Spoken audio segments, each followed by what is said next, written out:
What's up, Paradigm? How are we doing tonight? It is so good to see you guys here in Lee Summit, but wherever you're coming at, it doesn't matter where I am, it matters where you are. If you have your Bibles, we're going to be in the book of Mark tonight. Mark chapter 9 is where we're going to be.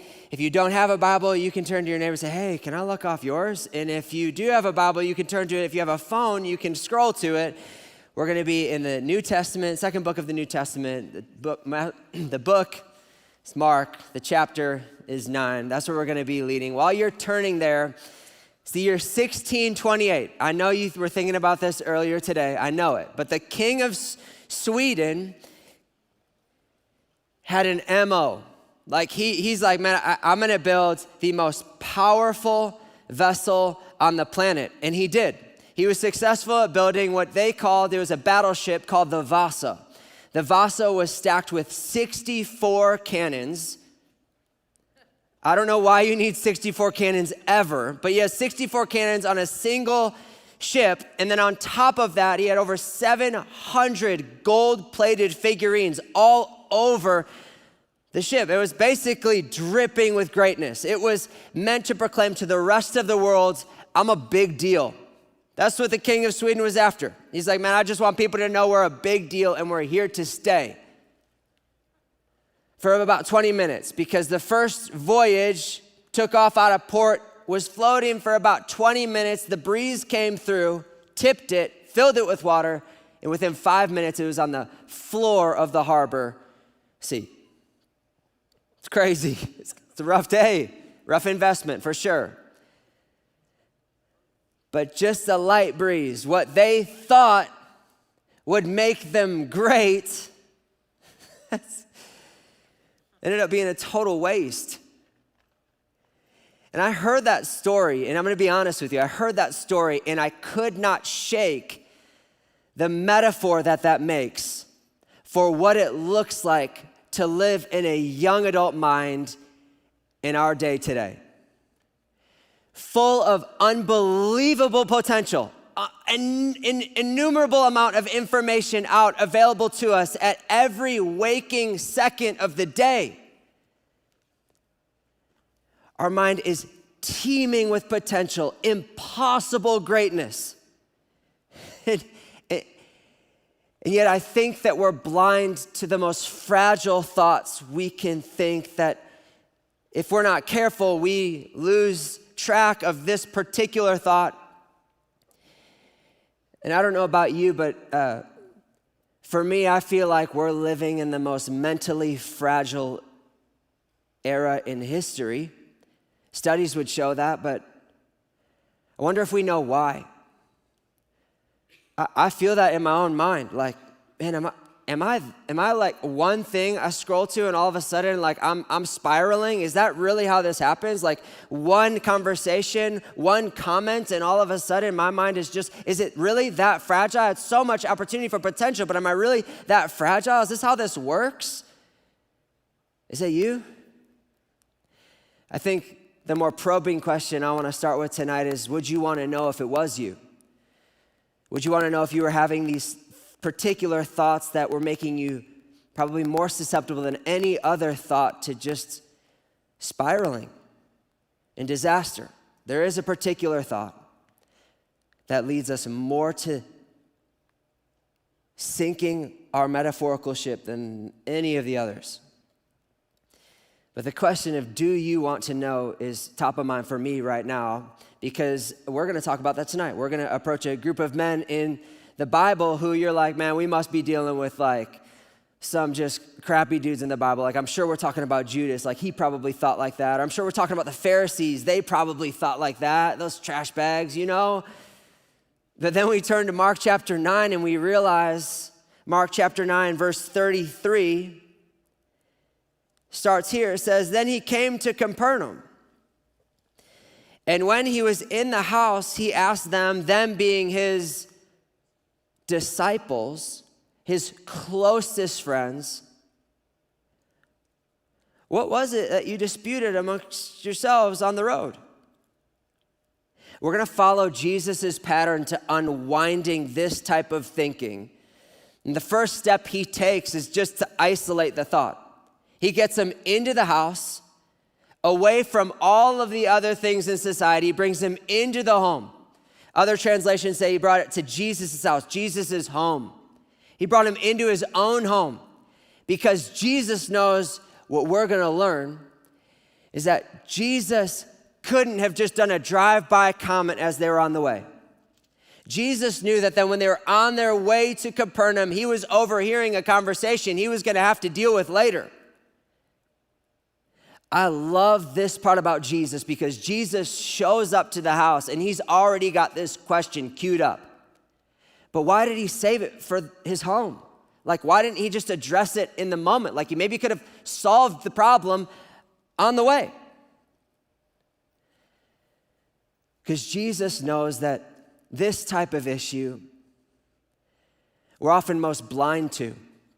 It's the hardest for ourselves to see. Like, this type of thinking is the hardest type of diagnosing we can think of. So I asked you if you've had these thoughts, and you'd be like, no, I haven't had that thought. I'm not thinking like that. And so Jesus knows the blindest area in our mind is going to take the most secure and safe environment to deal with.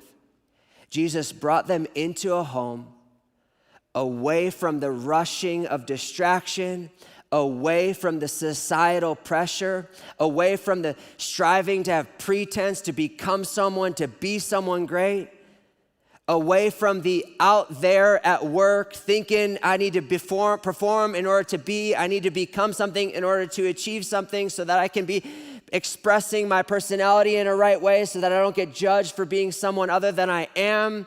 Jesus knew what I'm hoping you will learn tonight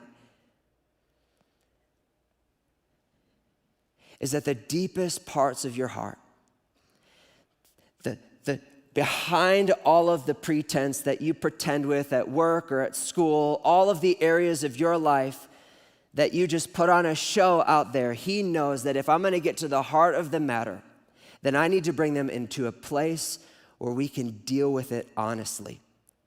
So Jesus isolates the problem, brings it into the home, because Jesus knows that unraveling the heart is best done at home. Now, you may have been attending Paradigm for a while, or this might be your first night. Whichever it is, I'm hoping that you have walked into this place. If you go through leadership training, you'll hear this term or this phrase, the value that we have is being excellent hosts. And the reason why we have this value is intrinsic to this particular passage. Jesus brought them into his own home because Jesus knew what I'm hoping that we express here is that we would create a safe home environment so that we can deal with the real problems of our life. Like the real thoughts that are holding us captive that we won't deal with out there, but maybe we can deal with them in here. We've been in this series entitled Thoughts, where we've just gone through like laundry listing, getting through all these different thoughts that make us like lean a certain way. And so we're talking through thoughts of shame and thoughts of unlovable thoughts. And I'm not sure I can do it thoughts. And there's so many different thoughts we've been navigating over the past couple of weeks. But the goal that we've been trying to get after throughout this series is all about transformation.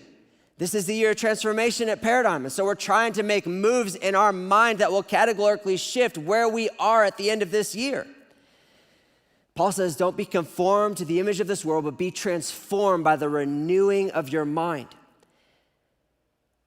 This is why Jesus is bringing them in close, away from the crowd, so he can deal with the part of the mind that we are often most blind to. You can't deal with transformation. You can't isolate the mind. You can't isolate the thought if you don't see it for yourself. So Jesus kind of brings them into this safe space, asks a provocative question, and gets crickets. He goes, what was it you disputed on the way or on the road? And this was the answer.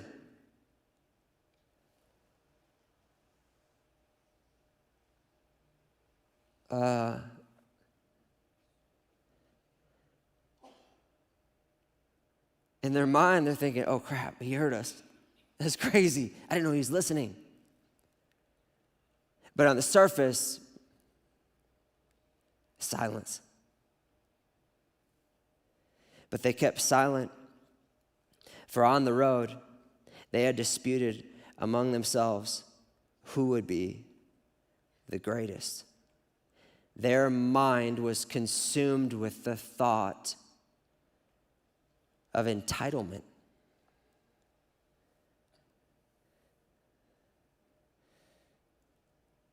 They were stuck in figuring out for the first time that Jesus had isolated them into a space to deal with thoughts that they didn't think were that bad outside the house, but now we're in the home. And we're realizing that the man who asked the question holds the power to expose the thought. The disciples were confronted with what you are now aware of, and Jesus already knew that the greatest threat to your mental stability and seeing yourself clearly is the threat of entitled thinking. And now I know what you're thinking is because that's what I'm thinking. It's like, I know, but that's not me. That's for sure not me. Like, I know I do struggle with insecure thoughts. That's me. But entitled thoughts, I don't think that's me. And what happens in the text is what's happening in all of our spaces tonight. It's this thing that happens when entitlement gets put under the microscope. It goes silent, disappears. So I just told you we're talking about entitled thoughts tonight, and you just thought, I don't think I have that. That's not me. Vanishes. It's unbelievable. It's crazy. It just disappeared. I know that's happening because that's what's happening right here in the story. But I think one of the most profound elements to the story of the Vasa for me, this vessel of greatness for 21 minutes, sunk to the bottom of the harbor, and within a short span of time, the vessel that was nicknamed the Pride of Sweden was sunk by the very element of the nickname, just pride. Pride sank it to the floor of the harbor, and then it was totally forgotten about. Only until it was discovered 333 years later. This is crazy. The greatest vessel on the planet, the most powerful machine on the planet, sunk. And then people just shoved it under the rug and floated by it and sailed on top of it, thinking if we could just forget about the pride that sunk the ship, then maybe we wouldn't have to deal with all of the other problems that come with dealing with entitlement. And the same is true for you and for me. You can spend your whole life pretending like your thoughts aren't steering you one way or the other, but entitled thoughts, make no mistake, will be the sinker of your mind.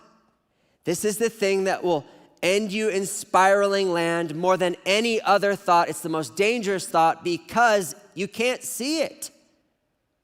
And even if you can start to see it, it's so difficult to deal with on your own. It's almost impossible.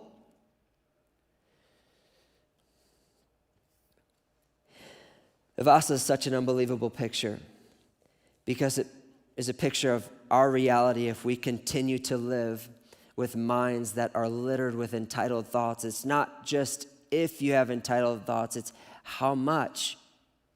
Everyone in here is dealing with entitled thinking. But how much are you dealing with? If you want to see your entitled thinking, then you have to spend time with Jesus, not just walking around him. This passage makes it really clear. Disciples spent all day walking from Galilee to Capernaum, and they finally make it to Capernaum, realizing they hadn't spent a whole lot of time with Jesus because they were arguing, filling their minds with entitled thoughts, only to realize They'd spent all day with Jesus, but never spent any time with him, so that by the time they spent time with Jesus at the house, he was addressing the thought they had as they started to drift away from Jesus on the way. If I had to tease through your mind, I wasn't with you today on the road, just like, and I'm not Jesus, but if I had to tease through some thoughts to get you to start to mine down to entitled thinking in your own mind, here's some thoughts that it might sound like. Maybe questions you asked or statements you made in your mind. You would never say these out loud because there's no way you get caught being viewed as entitled, but maybe you had these thoughts in your mind today, maybe like, why would they do that? I have a right to be angry. Am I the only one who gets it? I don't owe them an apology. Classic. They're late again. Why didn't they acknowledge me? I guess I'll just figure it out on my own. Idiots. Some of you just laughed, and I think you had that thought today. It's like, idiot. Is flushing the toilet rocket science? I feel like I just put that in there because that's what I felt. I was thinking the other day when my kids decided to put an enormous amount of toilet paper in the toilet and not flush it. Left it for me. It's funny, but me trying to sift into your world to try to find areas where you're thinking entitled thoughts is nearly impossible because as I point them out, they go silent and they disappear, which is why Jesus turns the dial again. Verse 35, and he sat down, called the 12.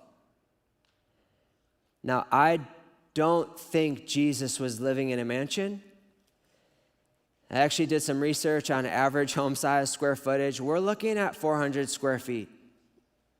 In Capernaum, during the time of Jesus, for a house, 400 square feet.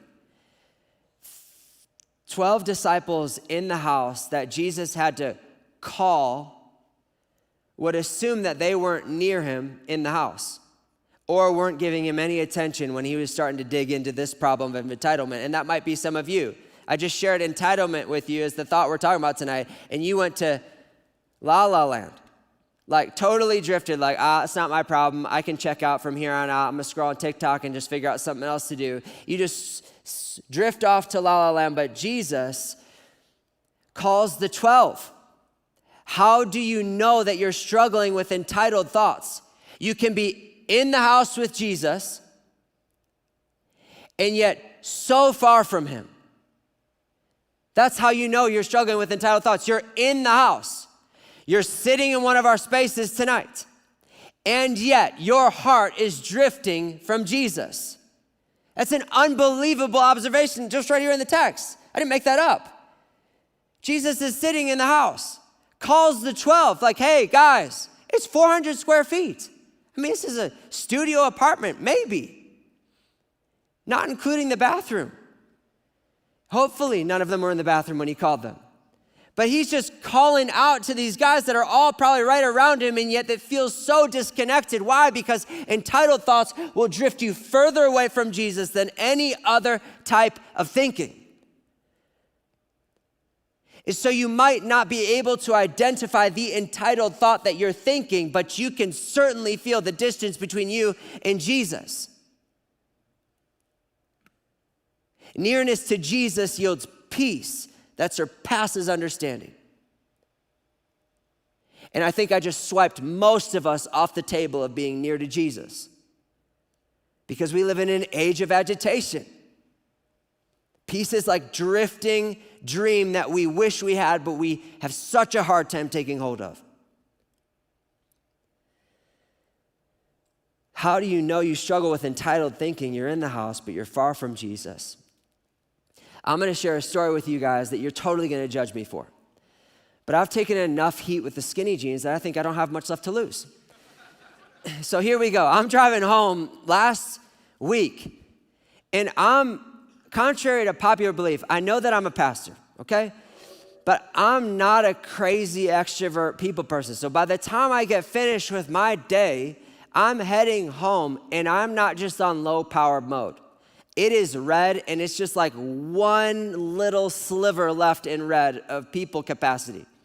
I have a whole different vat of gasoline for the 3 amigos and my wife at home. But for the people capacity outside my home, I'm clicking at a couple minutes, not sure when it's gonna die on me. That's where I'm at. And so I'm pulling down my street, I pull into the driveway, and I'm realizing that one of my neighbors is walking over to my house. Like I said, I'm out of gas at this point. The people gas is no longer there. It's not working anymore. I'm puttering into the garage. And so I make my way into my garage. I pull up my car into the garage, and I can see in my rearview mirror, my neighbor is walking up my driveway. And I deserved a break, okay? And so what I did next is I turned the engine of my car off. And because I needed this, I reached up and I pressed the garage door opener. Yes, I did. My back was against the wall. I needed a break, okay? I pressed the garage door opener. The garage door opener did what the garage door opener is supposed to do. Praise God for the garage door opener. It closed my garage door. I am looking in my rearview mirror, watching my neighbor walk up to my garage. I closed it. And then I got out of my car and pretended like my garage doors didn't have windows on them. Grab my backpack, I walk inside, and I am living in entitlement land. Entitlement land is a beautiful place to live because it's a belief that I deserve better than what I'm getting. That's what entitlement thinking is. It's a belief that I deserve better than what I've been getting. So I grab my backpack and I'm like, man, I deserve better than to just deal with more people outside. I'm going inside, and I make it inside. Walk up my steps, see the crew, and I'm like, hey, what's up, guys? And then I hear a knock on the front door. And Sydney says from the kitchen, hey, can you get that? And I said, no, I cannot get that. She goes, I need you to get the door. Can you go get the door? I said, no, I can't.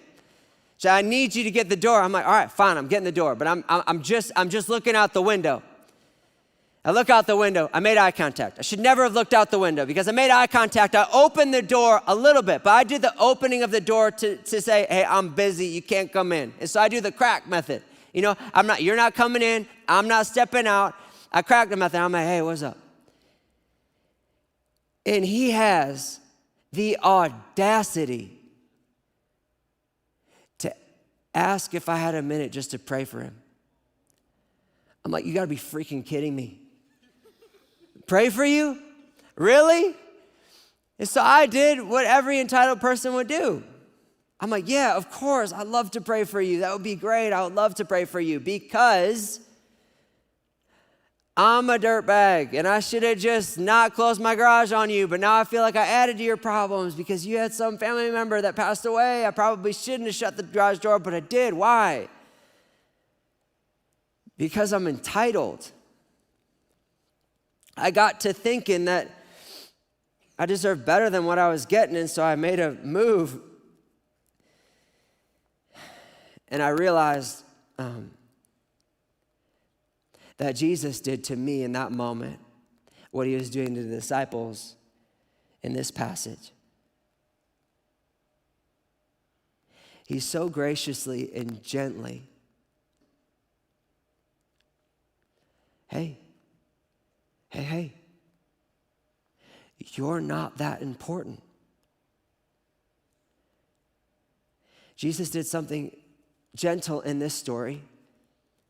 He's something gentle with me, but I'm wondering if he's starting to illuminate in your own heart. It's easy to deny what Jesus was trying to do, but calling the disciples in and addressing when they're typically, man, I'm a pastor, I should have responded better than that. Shouldn't I have? I thought I'm supposed to be the guy that's close to Jesus, but in reality, ironically, Christians are typically the ones that struggle with entitled thinking the most. We've been given so much in a relationship with Jesus that it's so easy to trivialize everyone else's problems and just think that we got what we want so we can keep it to ourselves. And that is not the reason Jesus came. So that you could get comfortable and cozy in everything you deserve.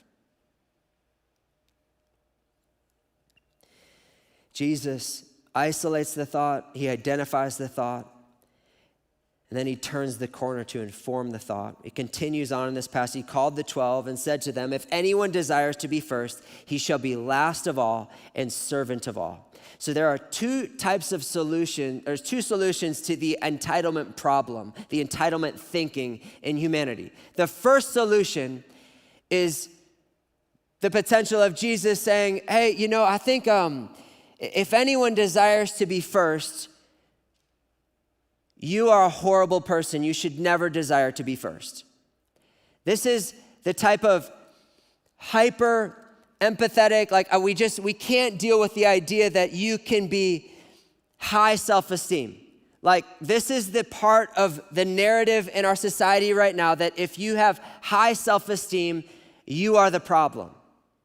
And so all throughout history, this has been a problem up until about the 20th century, and now even still in different parts of the world, this is still true, that when you flex a high self-esteem muscle, you're telling everyone, I'm the big deal, and it's repulsive. It's socially repulsive. We've been trained to think that high self-esteem is a very big problem.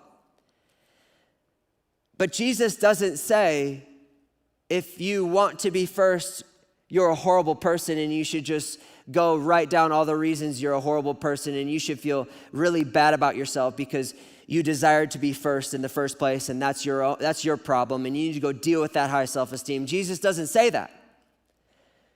But what Jesus also doesn't say is the low self-esteem option. Anyone who desires to be first, he starts to step into the territory, but I'm glad you desire to be first because you should be first because there's always a gold medalist inside of you and you should always want to be first and you are the greatest and you should have, your low self-esteem is the problem with humanity. And if we just did away with low self-esteem, then everyone would get a little better if everyone started to just believe in themselves. Are you hearing the language that our society is using now? If everyone just believed a little bit more in themselves, then we wouldn't have rapists and we wouldn't have drug addicts and we wouldn't have this prison problem. We would just have a bunch of happy, better people. Jesus' solution to entitled thinking isn't that either. Jesus landed right in the middle. He says, if anyone desires to be first, he shall be last and servant of all. Jesus does something incredibly subtle in this passage that if you aren't watching closely, you'll miss it. The problem isn't the desire to be first. The problem is what we think first is supposed to look like. Here in Mark, he notes that the disciples disputed about who would be greatest, but Jesus said, if anyone desires to be first. Jesus used a different Greek word. The disciples were arguing over who is great, but Jesus said, if anyone desires to be first. And then he proceeds to give the definition of what it looks like to be first. If you desire to be first, then you shall be last of all and servant of all. So many of us think that we want and desire to be first, but you don't actually want to and desire to be first. You actually want to and desire to be great. Entitled thinking is all about, I just want to be great. Wanting to be first and desiring to be first isn't a bad thing, but the desire to be first is a desire to be in proximity with Jesus. But the other side of that proximity to Jesus is what it looks like to be first, but the path to that looks different than what we think it will like. But the desire to be great is to be desiring of proximity to power, not Jesus. And this is where our entitled thinking gets spun around because we think that we just want to be great. And is it bad to want to be great? You cannot access greatness without its author. Your path to being first isn't just supposed to be stomped on. You should desire to pursue Christ and make him known. Because if you are, then you're first in line to follow him into eternity. I don't want you to miss this point because so many people think, oh, let's just get rid of the desire to be like serious about our faith and walking closely with Jesus and walking closely and in tightly with him and proximity with him. If you are close with Jesus, you have unbelievable power, but the power isn't the point. Jesus is the point. Your desire to be first, which I'm hoping many of you long to be first, but then you look at what first looks like and you start to realize, which do I really want? So many people think entitlement is just a desire to be first, when in reality, entitlement is your heart saying, no, I want to be great despite of the source of power. You take it on your own. You think your own way. No, I deserve this despite what I've got. I deserve better than what I've been given. I should have more than what I see. I should be dating by now and I'm not. And entitlement has nothing to do with how you've been treated or what has happened to you or the current circumstances of your life. Entitlement has everything to do with how you are thinking about what the current circumstances of your life are. Entitlement is not a justifiable reaction to being slighted or overlooked. Entitlement is always sin. Jesus turns. He's informed our thought. He's identified it. He's isolated it. But this is the moment where he turns for maximum impact, like full-blown assault on entitled thinking happening right now through an object lesson.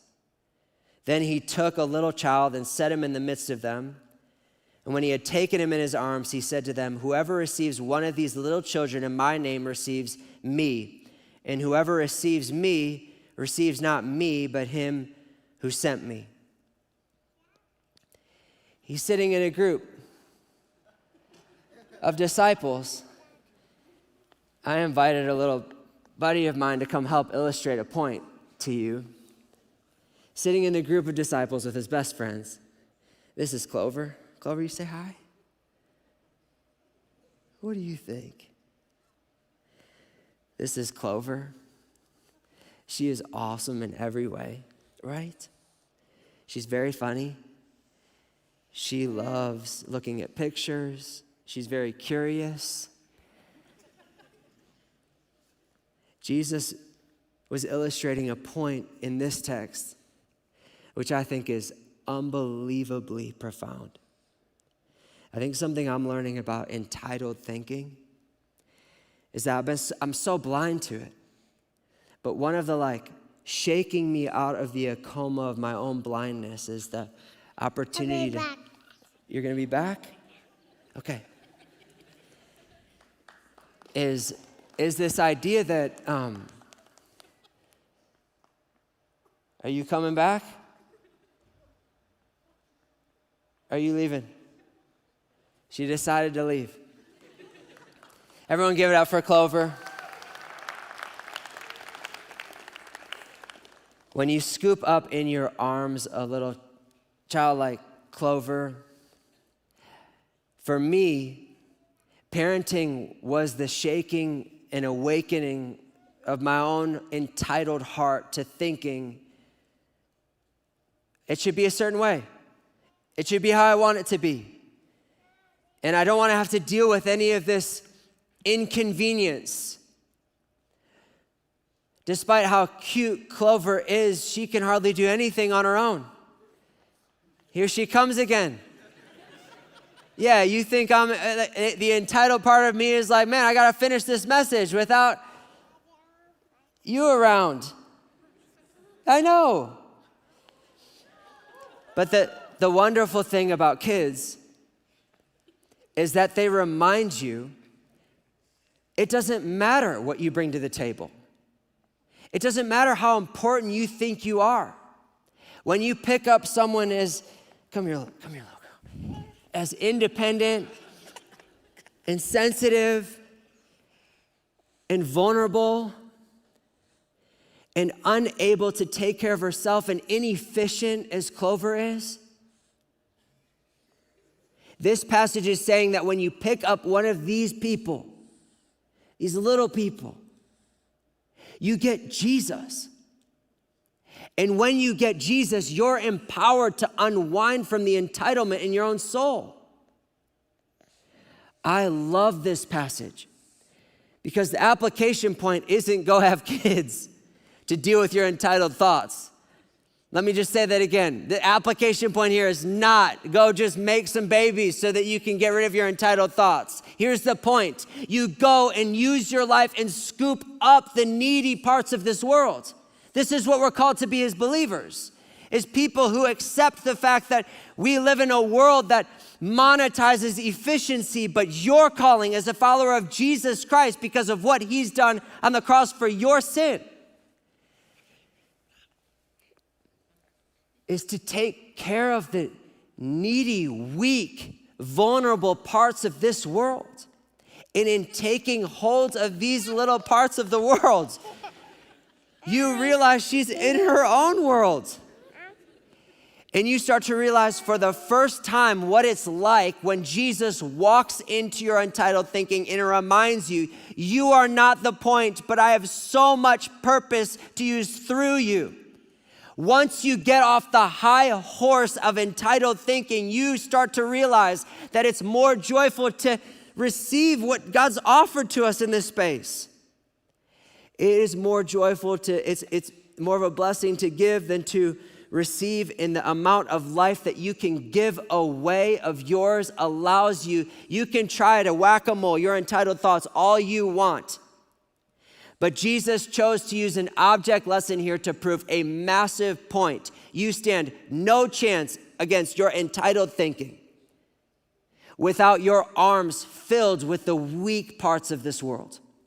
If you think that you're going to continue to live a life banking on a future that you think is going to be amazing and great, and you're going to have this crazy career and these awesome opportunities, and you're never going to be inconvenienced in any way, and you're going to make a load of money, and you're going to do whatever you want to do, and you're going to go find a hot wife or a hot husband, and you're going to get married and do all the things that you want to do. You're going to get to this place where you've built, that you think everything that you bring to the table is enough.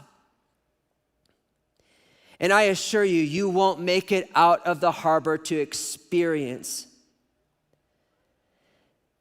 the unbelievable joy of being with Jesus for eternity, because you have sold out for the lie of entitled thinking that says what you deserve is better than what you got.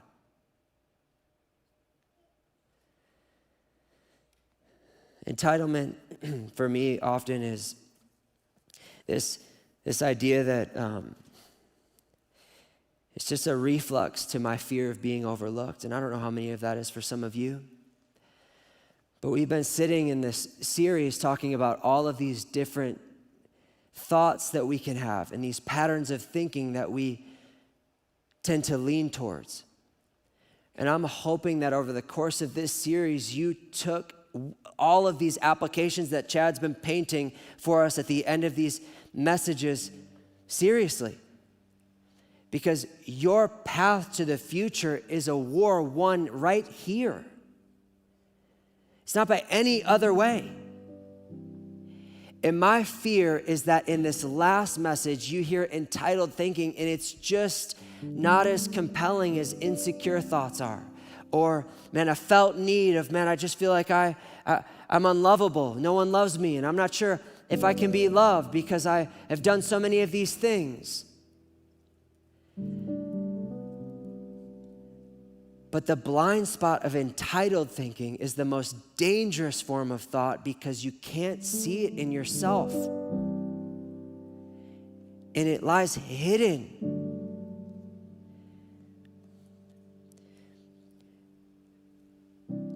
And this is the part that I want you to get. God loves you enough not to just slap you on the top of the head saying you're just too prideful. God knew what he was getting when he got you in a room with us tonight. He knew what you brought to the table, whether you have a high view of yourself or a horribly low view of yourself. It makes no difference. God did not sell you out so you can become the judge of your own worth. He prescribed judge over your worth. So when it comes to entitled thoughts, it comes to the reality that you need to realize that God knew you were going to be entitled before you realized you're entitled. And the only way to walk through the gate of dealing with your entitlement, the same way you deal with anything else that you're blind to, is just start to saturate your life with things that remind you that, yes, my bent is towards entitlement. Yes, I'm bent towards thinking I deserve more than what I've got. Yes, I'm bent at thinking I'm better. I'm bent at thinking it should be this way and my way, not their way. And so what does that look like practically? I just shared with you, it's about scooping up the pieces of this world that need to be cared for, like your coworker. You know they never have dinner plans, and yet you have the friend group that has dinner plans all the time. You know they don't have a social circle, and yet you refuse to include them. It's inconvenient. Why would you? You have your own thing, your own plans. You deserve space from your work people, don't you? Some more practical handles could be, surrounding yourself by people who are willing to identify, dude, you're full of yourself. Or girl, I think you just think too highly of yourself. Jesus is a masterclass. Jesus gave us a masterclass in this passage of what it looks like to transform the mind when it comes to entitled thinking. You just have to follow his lead. And fill your time with things that don't obviously benefit you. Maybe this is an opportunity for you to man, you know what? You're right. I need to, because I can't see it for myself and I'm not sure that I really have entitled thinking, I'm just going to start living like I'm not that important. I'm going to put myself in areas. I'm going to help these people move. I'm going to do this thing. I'm going to get involved in that, and I'm going to make a habit out of it, a rhythm of your life that reminds you you're not that important. At home, I have a little study. I have a door on my study, and a lot of time I'm in there reading, but the rule that I have for myself is whenever the kids are knocking on the door or want to come in, I never say no. That's just reminding me that I know I'm prone to being entitled, and so I'm going to let them in regardless of how important the thought was that I was having, and I need to get this written out, and I don't care what you have to say. I don't care what your brother got stuck on this toilet with. I'm not sure where you're at right now. Never a moment where they are not allowed to walk in and interrupt what I'm doing. That's just a very practical, dripping reminder that I am prone to being entitled. And much worse, I'm prone to being blind about the fact that I'm entitled. Therefore, I am going to insulate my life with areas that remind me that I am prone to being entitled. The Vasa is a beautiful story because they actually refused to test it. They refused to put it out on the water and test it because they had a feeling in their mind that it was going to sink. And no one said anything. They just, let's just keep going. Let's just keep doing it. Let's just keep figuring out. It'll solve its own problem. It'll figure itself out. We'll solve that problem when we get down the road. It's not going to be a big deal. It's only matters if the wind turns a certain way. It's not going to be a big problem. And of course, you know by now that it is a big problem. And it was a big problem. Don't go along in your life thinking that you can just ignore it and the entitlement problem will go away. In my heart, the entitlement problem is moved most greatly when I think about what Jesus has come to do for us. And to let that rinse and repeat in your mind that when he knew you before you knew him, he was coming to die a sinner's death on the cross. Because despite what he deserved, he took on what he had, God, so that you didn't have to take on what he took on for you. It's the gospel. Through entitled thinking. If you bow your heads with me, I'm going to pray, and we're going to stand and respond in all of our spaces. Lord, I'm so thankful for a story, even just as simple as this one. I think that you knew what would be on the pages of Scripture, the story that mines into the deepest recesses of our heart to tell us, hey, engine light, this is not going well. I think you're going to sink. You're blind to it, and you don't know how fragile you are, but alert, you are entitled, and you deserve nothing, yet I've given you everything. Lord, I just am so thankful that we get to be on the receiving end of your mercy and the receiving end of your grace. But God, may we not take that for granted, but that we would recognize the moments when you're starting to take us through the hallways of isolating our thoughts and then identifying the entitlement and then informing the entitlement of how it really is supposed to be. And then I pray that this message would be the message that impacts our entitled thinking so that we don't live lives that are bound to spiral in despair and sit on the ocean floor when we were meant to sail the high seas of eternity with you, God. May we turn down the dial of me and turn up the dial of you and your heart. That is what we're asking for. It's in your holy name that we pray. Amen.